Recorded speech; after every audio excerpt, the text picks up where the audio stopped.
Initiation ceremonies. Janice, Manjeet, Amrita, Bisset.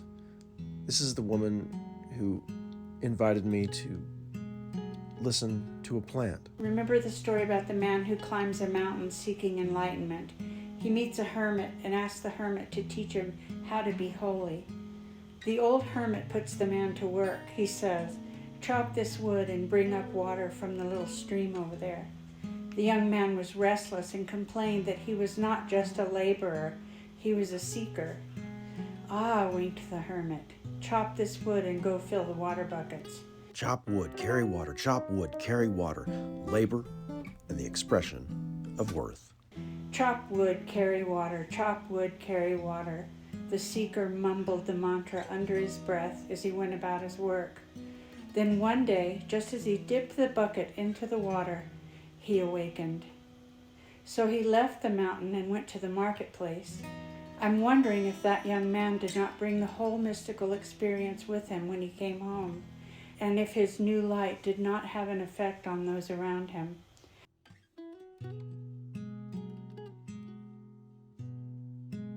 Pajarita has been hanging out in my mind for a long time, but it didn't develop. She had wings, but she was kind of stranded on this one street. It was a different street than the one that I'm describing in this story. It was a street with a fork in the road, and one led to life and one led to death. And so she was stuck there at that fork and she couldn't go anywhere. And so it stayed like that for a long time. But then... This little person seems to be just really happy to be right there with those plants. I think that's exactly where she needs to be. That's where she belongs. Oh, look at this up here. All of a sudden, I was able to finish it, and now I'm satisfied with it. Now I'm satisfied that it's finished. There may be more Pajarita stories coming. I could certainly see that. I was delighted when you sent it to me in preparation for this time that we're meeting now. Yeah, just as an idea, do you want something like that? And I loved it. I just loved it, and I'm so grateful that you're about to read this for us. Thank you. Yes, thank you. It was an itchy day of discontent in a small town on the New Mexico plains. Of course, the wind was blowing, as it usually does in the land of enchantment. Pajarita was curious about the wind. She was curious about lots of things, but especially the wind, because it carried stories from all over. Pajarita walked with bare feet down the dusty road while the wind blew through her black hair, ruffling her feathers. Why can't I just be an ordinary girl, she wondered. She fanned her feathers and pulled them demurely over her eyes, pretending they were pretty. Not everyone has wings, she said to the wind. Wings on a child were considered a handicap, a flaw. But Pajarita had mixed feelings about her wings. Sometimes she was happy to have them, like when she was feeling shy. She could curl herself into a little ball with her wings covering every part of her body. She liked them too when there was a celebration or a parade. She could preen her feathers, indigo, cobalt, and green, and spread them out as far as they could go, walking with a light step all around the village. She liked to use her wings to catch and play with beams of the sun. But Pajarita had not grown into her wings, and because they were bigger than the little frame of her body, they made her feel clumsy and awkward. They were a burden. They didn't fly, and when she was indoors, her wings bumped against the furniture and door frames. Why was I born with wings if I can't fly? And where are the other children with wings? She kicked the dirt with her tiny foot, and she asked the sky, why? Just then, Jack Rabbit limped by. He had broken a foot and was struggling to make it to the shade. It was a long way to the tree, so Pajarita spread her wings over him, giving him time to catch his breath and rest his foot. She could see that he might need more support, so she dropped one of her strongest feathers, and made a splint for Jack Rabbit right there and then. "Thank you," he said, his nose twitching and sniffing the wind. She was glad she could help. She was smiling as Jack went on about his business. The wind whirled about the girl and the rabbit. Pajarita wondered if it had a new story to tell. Suddenly, as often happens on the high plains, a cloud burst and rain pelted the red earth. A horny toad and her family were stuck on a hunk of caliche. Rivulets of rain made a moat all around the rock. "Help!" cried Mother Horny Toad. "The water is rising and we can't get to higher ground. Surely we'll drown." Once again, Pajarita thought of her feathers. She let one fall and she bent over and picked it up. This'll do." She placed it before the toads.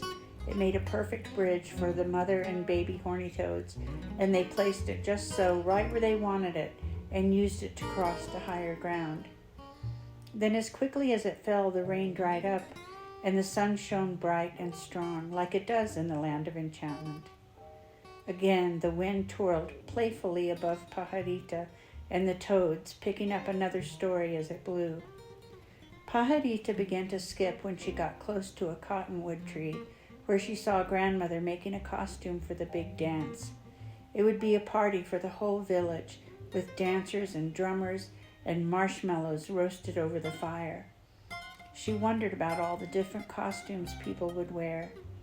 The fabric in Grandmother's hand was white, and she was sewing bright blue, yellow, and turquoise beads onto the clothes. There were bits of red velvet and little wooden buttons too.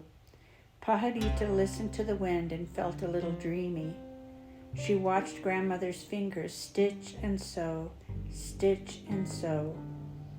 She looked with curiosity at the soft frown forming on Grandmother's face as Grandmother shook her head and held the clothes up for inspection. "Something is missing." Pajarita shrugged and asked, "Can I help, Grandmother?" At that moment, 3 white feathers floated to the ground. "That's it!" cried Grandmother, and she asked politely, "My dear Pajarita, may I use those feathers for the costume?" Pajarita beamed with delight. "Of course you may, Grandmother." The wind twirled above Grandmother and tousled Pajarita's shiny, raven-colored hair. She thought of how she had used a feather to make a splint for Jack Rabbit and a bridge for the Horny Toad family, and now to embellish the most elaborate costume for Saturday's big dance. "I guess there could be many reasons I was born with wings," she thought. She smiled. The wind twirled happily as it blew right through the middle of town, telling all who could hear it the story of Pajarita and her wings.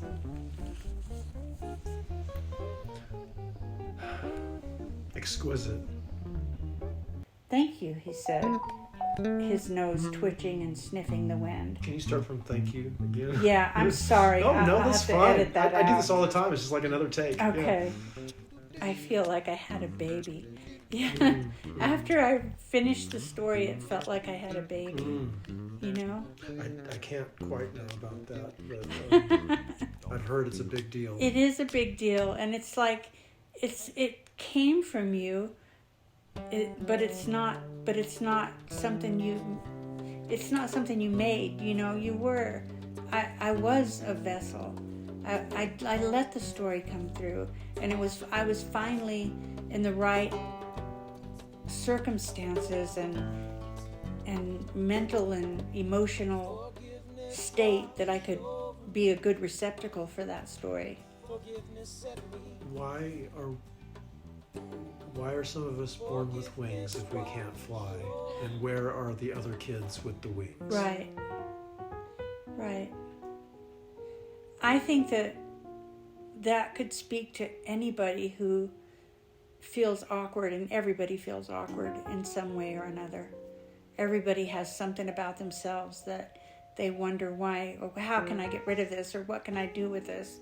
It's so awkward. I can't be myself with these wings, or I can't be myself with this limp, or whatever. But then do you remember Do you remember Richard Bach, who wrote Jonathan Livingston Seagull? And Illusions. And Illusions. Yes, I've read both of those. Yeah. Yes. And do you remember he said that we're never given a gift, we're never given a problem without a gift in it. And we seek the problems because we need the gifts.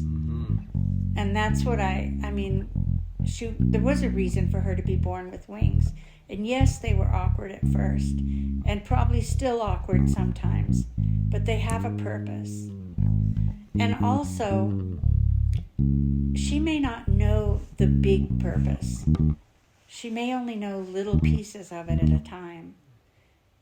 I've kind of stopped looking for the big purpose. I've always been looking for the big purpose. But now I'm just appreciating the little exchanges that one human can make to another. Those are the treasures. Yes. We're finding the other kids with the wings. Yeah. And we get these mutations sometimes. Yeah. Wings. Oh, I was born with wings. And yeah. that could be exciting. But then, but if your wings, if they don't if you fly. haven't grown into them yet. Yeah, if we can't fly them, okay, well, this is a little awkward. Like, I've got these wings, and maybe it's the next generation. Or, and what was that, the wisdom about, we have to be willing to plant seeds for these trees that we know we will never get the shade from. Right. Yeah. So thanks for that. All the intercession and all the births. I know you've been engaged in this. I mean, your life has been a glorious struggle, has it not? It has. That's a good way to describe it. Mm-hmm. It has been a glorious struggle. It's definitely been a struggle, but there's so much. I don't even want to say the word beauty because that doesn't hold at all. When I was growing up, I had the Big Brother, Big Sister program? Yes. I had a big sister.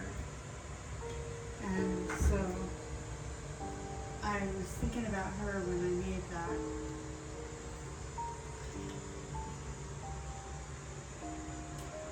She was a good influence. Your big sister was. Yeah. And this work here is Big Sister. That's Big Sister, yeah. We've got some other teachers behind Big Sister here, it looks like. Oh, yeah. Yeah. People I learn from. Traveling Travs, Traveling String Cam.